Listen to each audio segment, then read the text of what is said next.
السلام علیکم دلچسپ دنیا کے دیکھنے اور سننے والے معزز احباب، یوسف بن تاشفین مسلمانوں کے مشہور ترین سپہ سالاروں اور حکمرانوں میں شمار کیے جاتے ہیں، جنہوں نے اندلس اسپین میں اسلام کی فتوحات کو تقویت دی اور مسلمانوں کی حکومت کو مضبوطی عطا کی۔ وہ مراکش کے المرابطین سلطنت کے بانیوں میں سے تھے اور ان کی قیادت میں یہ سلطنت شمالی افریقہ اور اندلس تک پھیل گئی۔ یوسف بن تاشفین 1009 یا 1010 عیسوی میں پیدا ہوئے۔ وہ سناجہ قبیلے سے تعلق رکھتے تھے جو برابر نسل کا ایک طاقتور قبیلہ تھا۔ ان کی جوانی کا زمانہ صحرائی زندگی میں گزرا، جہاں انہوں نے سخت محنت اور جدوجہد کی۔ یوسف بن تاشفین نے اپنی قیادت کا آغاز مراکش میں المرابطین تحریک کے ذریعے کیا، جس کا مقصد اسلامی تعلیمات کو پھیلانا اور مسلم معاشرتی اقدار کو مستحکم کرنا تھا۔ 1061 عیسوی میں انہوں نے المرابطین سلطنت کی قیادت سنبھالی اور اسے ایک مضبوط سلطنت میں تبدیل کیا۔ ان کے عہد میں مراکش کو دارالحکومت بنایا گیا۔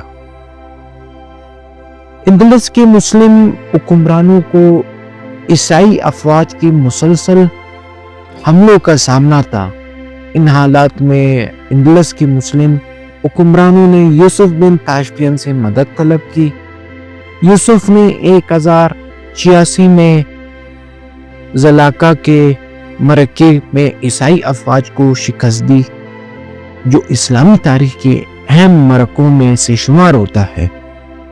اس فتح نے اندلس میں مسلم حکمرانی کو تقویت بخشی اور عیسائی طاقتوں کی پیش قدمی کو روک دیا۔ یوسف بن تاشفین کی شخصیت میں دینداری، شجاعت اور عدل و انصاف اور حکمت عملی کی صفات نمایاں تھے۔ وہ نہایت سادہ زندگی گزارتے تھے اور اسلامی اصولوں پر سختی سے عمل پیرا تھے۔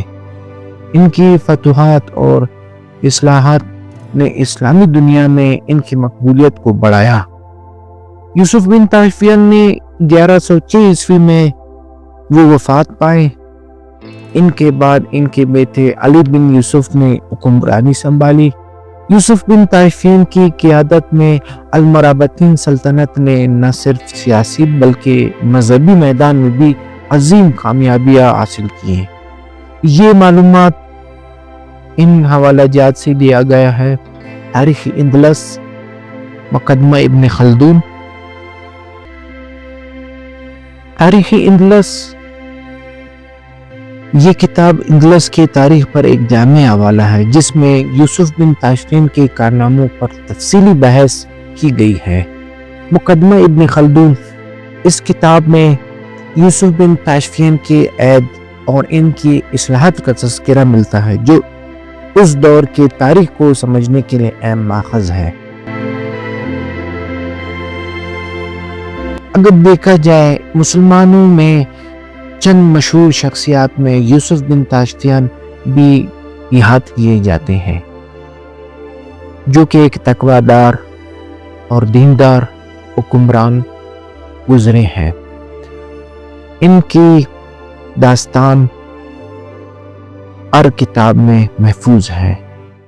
ویڈیو پسند آنے کی صورت میں شیئر کریں اور ساتھ میں چینل کو بھی سبسکرائب کریں اور اپنے قیمتی آراء سے ہمیں آگاہ کریں تاکہ ہم اس طرح نئے ویڈیوز آپ کے لیے لا سکیں۔ تب تک کے لیے اللہ حافظ۔